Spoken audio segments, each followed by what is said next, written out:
பேரறிஞர் அண்ணா, புரட்சித் தலைவர் டாக்டர் எம்ஜிஆர், புரட்சித் தலைவி அம்மா ஆகியோரது தன்னலமற்ற அயராத உழைப்பால், அறிவாற்றலால், தியாகத்தால் உருவான அனைத்திந்திய அண்ணா திராவிட முன்னேற்றக் கழகத்தை அம்மாவின் மறைவுக்கு பின்னர் திறம்பட வழிநடத்தும் ஆற்றல் புரட்சித்தாய் சின்னம்மாவுக்கே உண்டு என்பதை கழகத் தொண்டர்களும் தமிழக மக்களும் மிக நன்றாக உணர்ந்திருப்பதால் கடந்த 2016ஆம் ஆண்டு டிசம்பர் மாதம் 29ஆம் தேதி நடைபெற்ற அஇஅதிமுக பொதுக்குழு கூட்டத்தில் புரட்சித்தாய் சின்னம்மாவை கழக பொதுச் செயலாளராக நியமித்து ஒருமனதாக தீர்மானம் நிறைவேற்றப்பட்டது.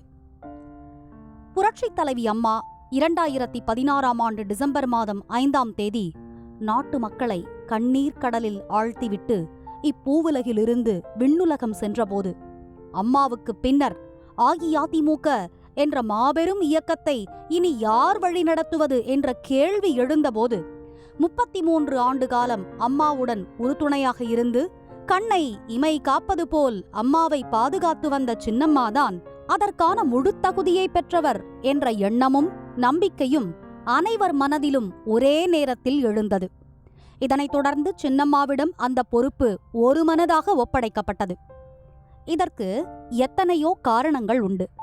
புரட்சித் தலைவர் டாக்டர் எம்ஜிஆர் கடந்த 1987ஆம் ஆண்டு டிசம்பர் மாதம் 24ஆம் தேதி மறைந்ததைத் தொடர்ந்து அஇஅதிமுகவுக்கு ஏற்பட்ட சோதனைகளால் கழகம் பிளவுபட்ட போது அதனை மீண்டும் ஒன்றிணைக்க அம்மாவுடன் புரட்சித்தாய் சின்னம்மா உறுதுணையாக இருந்து உயிரை பணயம் வைத்து அரும்பாடுபட்டார் என்பதை நாடு நன்கறியும். அப்போது முடக்கப்பட்ட இரட்டை இலை சின்னத்தை மீட்டெடுக்கும் முயற்சியிலும் மாண்புமிகு அம்மாவுக்கு உறுதுணையாக இருந்தவர் சின்னம்மாதான். பல ஆண்டுகளுக்கு முன்பு மாண்புமிகு அம்மாவுக்கு எதிராக திமுகவினர் நடத்திய தாக்குதலில் அப்போது அம்மாவுடன் பயணித்துக் கொண்டிருந்த சின்னம்மாவின் முகத்திலும் கண்ணிலும் காயங்கள் ஏற்பட்டு இறை அருளால் உயிர் தப்பினார். 1996ஆம் ஆண்டு அம்மாவை பழிவாங்க அப்போதைய திமுக ஆட்சியாளர்கள் தொடர்ந்த பொய் வழக்குகளில் சின்னம்மா குற்றவாளியாக சேர்க்கப்பட்டு 11 மாத காலம் சிறை வைக்கப்பட்டார். அந்த நேரத்தில் மாண்புமிகு அம்மாவுக்கு எதிராக சாட்சி சொல்லுமாறு வற்புறுத்தி அரசியல் எதிரிகள் பல்வேறு நிர்பந்தங்களையும் துன்பங்களையும் சின்னம்மாவுக்கு கொடுத்த போது வாழ்நாளில் அம்மாவுக்கு மட்டுமே விசுவாசமாக இருப்பேன் என்ற உறுதிப்பாட்டுடன் அந்த துன்பங்களை எல்லாம் அம்மாவுக்காக தாங்கிக் கொண்டவர் சின்னம்மா. எனக்காக திருமதி சசிகலா மிகுந்த சிரமங்களை அனுபவித்திருக்கிறார். என்னுடன் பிறக்காத சகோதரி அவர். என் தாயாரின் இடத்தை என் வாழ்வில் நிரப்பிய பெண் திருமதி சசிகலா என்று பத்திரிகை பேட்டிகளிலும் தொலைக்காட்சி ஊடகங்களிலும் புரட்சித் தலைவி அம்மா பெருமையோடும் பெருமிதத்தோடும் குறிப்பிட்டிருக்கிறார். You come in for a lot of criticism because of your association with Shashikala Natarajan, and yet you continue to stand by her despite all the criticism. Why? Why do you do this? She is a much misunderstood and maligned person, and she has been the target of a lot of vilification and persecution simply because of her loyalty to me and her closeness to me. If it were not for her friendship with me, no one would have attacked her the way she has been attacked. You know, she had to spend nearly a year in prison. She has suffered a lot. Most of the criticism has come from men who are politicians too. You see, it's impossible for someone to be in the thick of politics, run a political career and manage a household. But most men don't understand this because they have women at home, they have their wives or mothers to look after their households and their personal needs. Now, for example, I can't go out shopping. Someone has to do my shopping for me. And I have to leave at odd times, I have to leave in a hurry. There's no time for me to lock up the house or to see whether everything is safely put away. I just can't attend to these practical things. There has to be someone to look after my personal affairs and to take care of me too. She does all that quietly. So she to me is the sister I never had. And she's taken my mother's place because she looks after me. She does everything she is doing only because of her genuine affection for me. There are many who think that it would be useful to them to be in her place. So these are the people who have created all these nasty stories about her. But they've cast so many aspersions and insinuations. How do you deal with that? By ignoring them. Must hurt you. They do. They do. In fact, I filed a defamation suit against a former union minister, that is Murasuli Maran, for casting aspersions on my relationship with Mrs. Shashikala. How long have you known her? I've known her since 1984. Okay. How did you meet her? She came once to the party office to see me. That's how we met. She is a very simple, God-fearing lady, and I really feel sorry that she's had to put up with so much ill treatment simply because of her friendship with me. Do you think people in power sometimes get carried away by the trappings of power and lose their perspective, and then they only realize it in hindsight? It happens very often. It's very easy to get carried away by the trappings of power, but then you need to have someone with you who is always there to bring you down to earth. You see, this happens when people hesitate to tell you the truth. Now, when my mother was alive, I could always depend upon her, and she was always there to bring me down to earth with a thud whenever it looked as though I was getting a bit carried away. It never happened, but you need someone around you like that.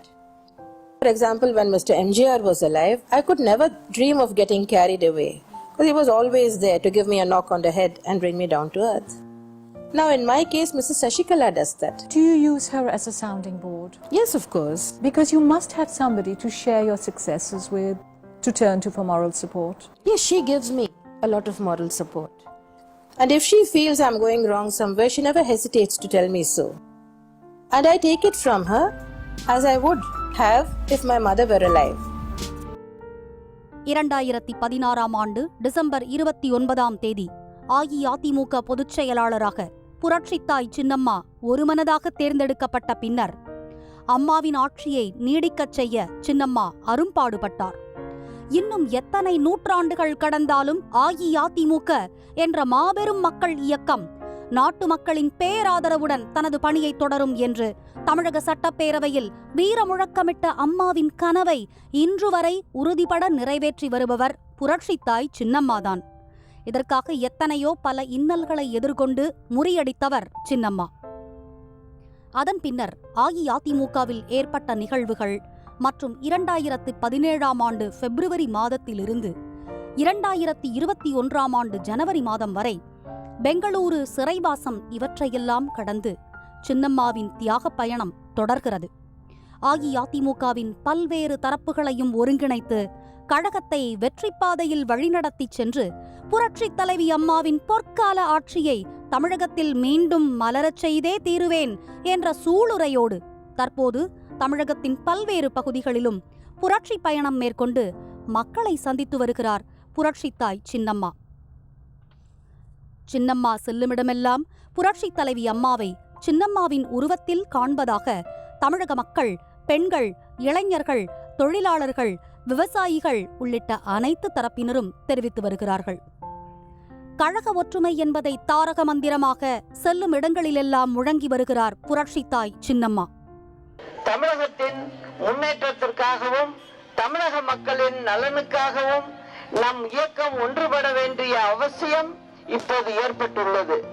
எனது அன்பு சகோதரர்களான திரு பண்ருட்டி ராமச்சந்திரன் அவர்கள், திரு அன்வர் ராஜா அவர்களை போன்று எத்தனையோ கழக முன்னோடிகள், கடைக்கோடி தொண்டர்கள் என அனைவரும் இயக்கத்தின் நன்மை கருதி கழகம் ஒன்றிணைய வேண்டும் என்று கருத்துக்கு வலு சேர்க்கும் வகையில் அனைவரது செயல்பாடும் அமைய வேண்டும் என்று கேட்டுக்கொள்கிறேன்.